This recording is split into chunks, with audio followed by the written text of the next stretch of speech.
छत्तीसगढ़ की राजनीति में एक बार फिर बयान से बवाल मच गया है, जहां आरोपों से घिरे पूर्व मुख्यमंत्री भूपेश बघेल ने वरिष्ठ अधिवक्ता कपिल सिब्बल को दिए इंटरव्यू में बड़ा दावा किया। बघेल का कहना है कि उन पर भाजपा में शामिल होने का दबाव बनाया गया था। इस बयान के बाद सियासी पारा चढ़ गया है। बीजेपी ने जहां इसे सिरे से खारिज किया है, वहीं बघेल के बयान ने जांच एजेंसियों और राजनीतिक दबाव को लेकर नई बहस छेड़ दी है। देखिए हमारी एक खास रिपोर्ट। एक दो बार अमित शाह जी भी बुलाए थे मुझे, अच्छा, मोदी जी भी बुलाए थे, लेकिन मैं समझा नहीं कि वो लोग किस लिए बुलाए हैं। कि जब मैं मिल के आता था उसके बाद और छापा पड़ता था, फिर पूछते थे कि आपको कैसे मदद करें। अच्छा, और तो उनका लाइन ही होता था कि आपके खिलाफ कौन कौन सा केस चल रहा है। एक बार तो प्रधानमंत्री जी फोन करके बोले, साहब आप तो मदद करूंगा बोले थे, आप तो यहाँ रेट डालवा दिए। अरे मैं अधिकारियों को बोलता हूँ, बात करता हूँ। अच्छा, हाँ ये स्थिति है भाई। अच्छा, मुझे समझ नहीं आता था कि भाजपा बुलाने के लिए ये बुलाते हैं।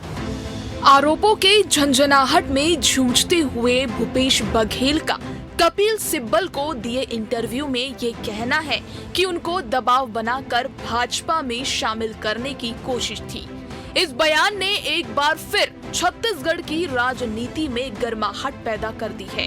इस एक बयान ने कई सवाल खड़े कर दिए हैं। क्या केंद्रीय एजेंसियों की कार्रवाई राजनीतिक दबाव का जरिया है? क्या भाजपा में शामिल होने के बाद आरोपों से राहत मिल जाती है, या फिर ये सिर्फ राजनीतिक नैरेटिव गढ़ने की रणनीति है? बघेल के बयान ने सियासी पारा अचानक चढ़ा दिया है। कांग्रेस इस बयान के आधार पर सरकार को कटघरे में खड़े कर रही है। बघेल के बयान के आधार पर कांग्रेस नेता भाजपा पर हमलावर है। देखिए, ये तो स्पष्ट है कि भारतीय जनता पार्टी की जो सेंट्रल एजेंसियां हैं वो विपक्षी पार्टी के नेताओं के यहाँ ही छापा मार रही है, उनके खिलाफ ही दोष निकाल रही है और बाकी जगह कुछ हो नहीं रहा है। तो इससे स्पष्ट है कि भूपेश बघेल जी जो कह रहे हैं वो सही कह रहे हैं। आप खुद काजल के कोठरी में बैठे हैं और दूसरे को दागी कह रहे हैं। मतलब इतना हरिश्चंद्र तो भारतीय जनता पार्टी में मुझे लगता है कि दिया लेके खोजने से भी नहीं मिलेंगे। को लेकर हमारे ऊपर आरोप लगाएं, अब मैं बोल रहा हूं कि उनके मुंह से तो शोभा नहीं देता है। हालांकि भूपेश बघेल के इस तरीके के बयानों से बीजेपी किनारा कर रही है।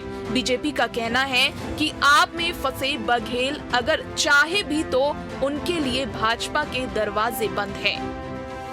मैं आना भी चाहे तो मैं सोचता हूँ कि भाजपा में है, केंद्रीय नेतृत्व हमारा स्वीकार नहीं करेगा। और मसला ऐसा है इसमें कि सम्मान देना भाजपा के सिद्धांत और मैं कहूँ संस्कार में है। तो जो भी हैं, सिर्फ वो एक राज्य के मुख्यमंत्री थे उन्हीं का विषय नहीं, अन्य राज्यों के मुख्यमंत्रियों के साथ भी प्रधानमंत्री जी मुलाकात करते थे, प्रधानमंत्री जी बातचीत करते थे, गृह मंत्री जी भी अभी भी बातचीत करते हैं, मुलाकात करते हैं। अब इसका कोई गलत अर्थ निकाले तो मैंने बचपना है, मैं सोचता हूँ। फिलहाल भूपेश बघेल के इस इंटरव्यू ने राजनीतिक हलचल बढ़ा दी है। क्या बीजेपी कोई वॉशिंग मशीन है या फिर भाजपा सरकार में होने वाली जांच किसी राजनीतिक फायदे के लिए की जाती है?